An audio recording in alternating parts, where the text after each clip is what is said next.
Hi, I am Misty Guantonio. This is an assignment I am currently completing for North Central University's MFT 6102 course on psychopathology, diagnosis, and systemic treatment. Growing up in the mid-1900s, Sylvia lived a life with a very promising academic future. As a published and award-winning poet and artist, Sylvia had many attributes that would accelerate her potential as a writer. Though this proved true for Sylvia, it was not without struggle. With Sylvia being the identified patient, I will apply the diagnostic criteria determined by the 5th edition of the Diagnostic and Statistic Manual of Mental Disorders to appropriately diagnose Sylvia with major depressive disorder. As I go over each section of the criteria, I will provide evidence of the symptoms as they present. Significant qualifiers in the diagnosis of major depressive disorder is that 5 or more of the criteria listed in Section A must have presented a change in the client's previous functioning for more than a 2-week period and are not related to a medical condition. Of the 5 symptoms, one must either be a persistent depressed mood or loss of interest in normally pleasurable activities. Persistent in this case means experienced for most of the day. Sylvia acknowledged her life began to feel hollow just after her father's death when she was 8.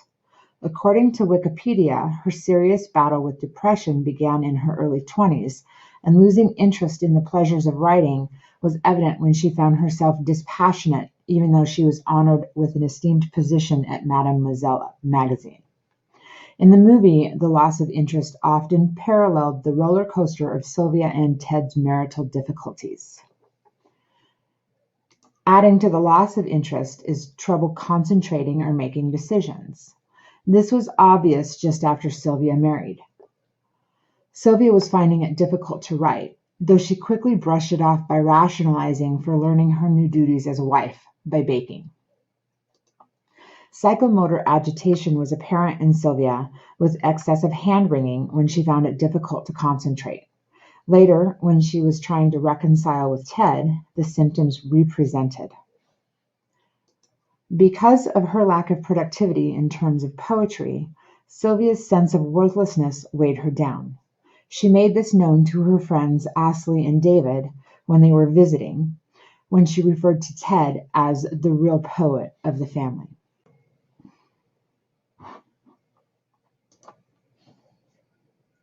Recurrent thoughts of death began early in life for Sylvia. She began self-harming in college and spoke of her suicide attempt with Ted prior to their marriage. However, in a conversation with Sylvia's mother, she made it a very serious concern for Ted when she expressed how real the potential for death was for Sylvia. Though the movie did not go into details, Wikipedia documents multiple attempts of suicide before Sylvia's actual suicide in 1953. Other symptoms that I would be sure to inquire about in an interview setting would be if Sylvia experienced significant changes in sleeping patterns, fatigue, and finally, if she had any changes in appetite or significant changes in weight.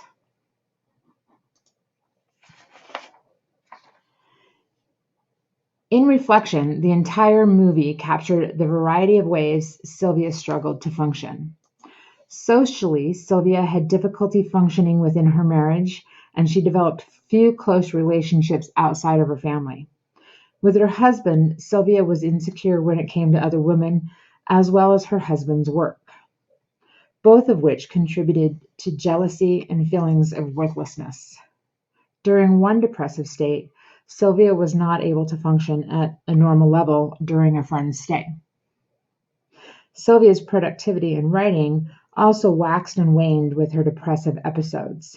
Outside of depression, Sylvia was able to produce recognized works such as The Colossus in 1960 and Ariel in 1962.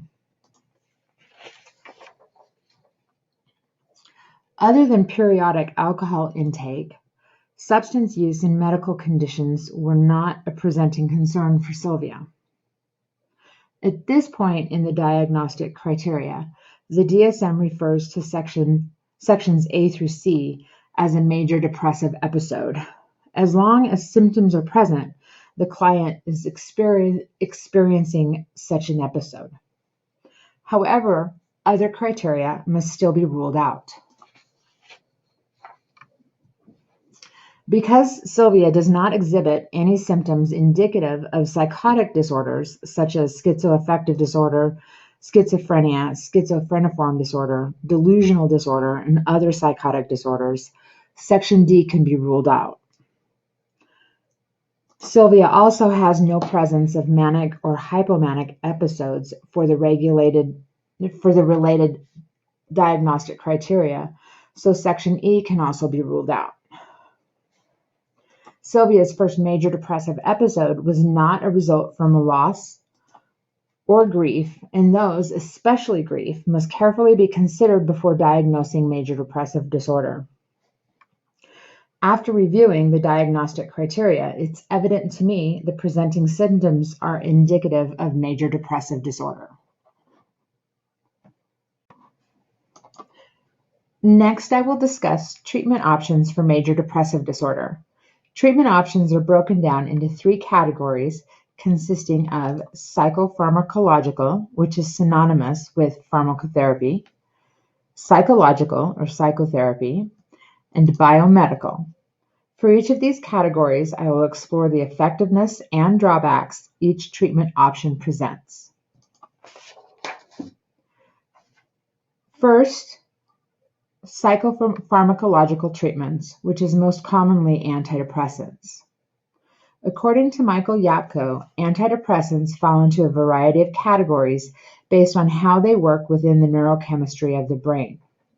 There are multiple classifications of antidepressants available, making a variety of treatments accessible for patients with varying needs, and medication is the most popular form of treatment because it reduces symptoms of depression, allowing the patient to assume regular functioning. Though pharmacology and neuroscience have made many advances, there are still drawbacks that include more than monetary costs. Side effects can be extensive and include sexual dysfunction, agitation, insomnia, and more. In addition, there's drug interactions such as antagonism and synergism. There's potential misuse, such as forgetting medications, overusing them, and abuse that are potential risk factors. Other concerns include drug efficacy and relapse, which according to Kukin et al. Is a particular concern in patients who are not in compliance with medication directives. Though medication is not within the scope of licensure as a marriage and family therapist, it is still critical to have more than layman knowledge of both the risks and benefits associated with the implications of pharmacotherapy, as often the opportunity to provide psychoeducation in a therapeutic setting is available. In cases where patients are seeking both pharmacotherapy and psychotherapy, it may be necessary to refer the patient to a provider who has more knowledge of medication.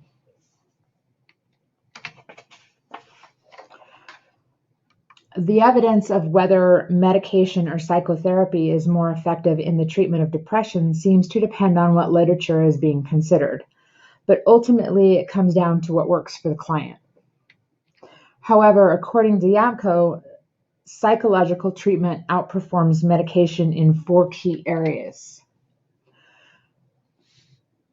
Psychological treatment has a lower dropout rate. It offers better social adjustments. It has a lower relapse rate than medication, and there is opportunity to teach prevention skills.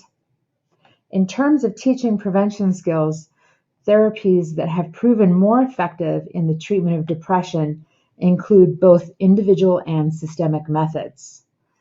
Cognitive and behavioral strategies work best when symptoms are individually focused, and interpersonal and family approaches can be utilized, which I will explore on the next slide. The drawbacks of psychotherapy include the dropout and the risk of relapse, which is still lower than with medication, but the chance still does exist. Because depression is contagious, not via pathogens, but rather influential factors, family therapy can play a critical role in treating the entire system. As with individual treatment previously discussed, behavioral, cognitive, and interpersonal skills are addressed during family treatment. Yapko identified that families' susceptibility or resistance to depression can last a lifetime depending on the prevention skills the family, not just the patient, actively practices. If put into action, behavioral prevention skills serve as protective factors that can help all family members prevent depression throughout their lifetime. Participating in family therapy provides a model for all members to increase appropriate social contact and enhances their relationship skills. An example would be two siblings learning how to use iMessages rather than name calling when their feelings get hurt.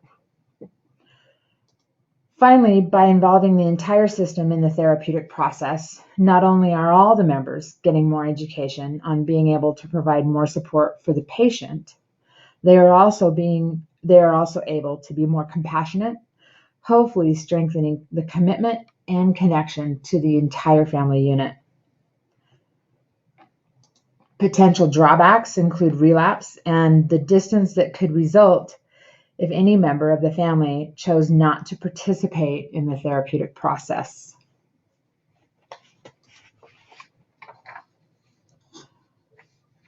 And the final treatment process includes biomedical treatment.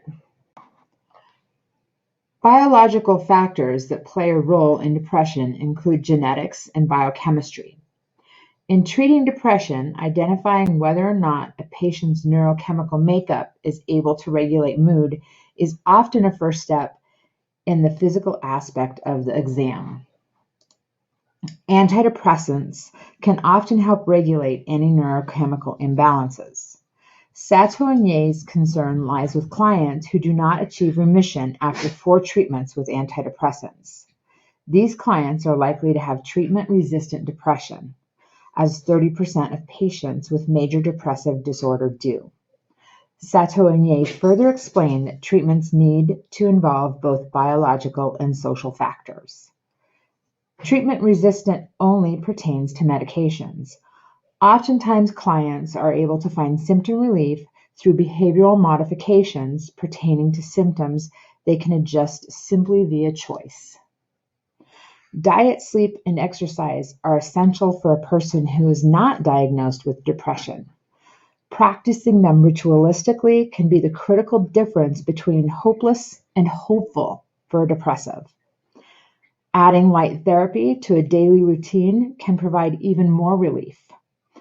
Comadres et al. Found 30 to 45 minutes of daily bright light therapy, which is exposure to 10,000 lux of bright light, significantly improves core depressive symptoms, even when treated during spring and summer seasons. The drawbacks of patient self-care is accountability and reliability, and as with any form of treatment, relapse is always a risk. Even if accountability and reliability weren't an issue, some patients still need more intense treatment. Electroconvulsive therapy is an option. Research strongly indicates electroconvulsive therapy is effective.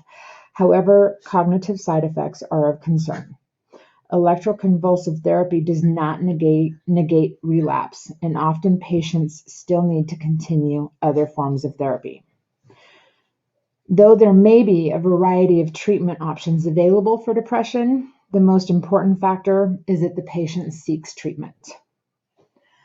That concludes my presentation on the diagnosis and treatment of major depressive disorder.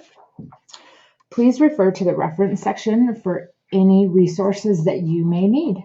Thank you for your time.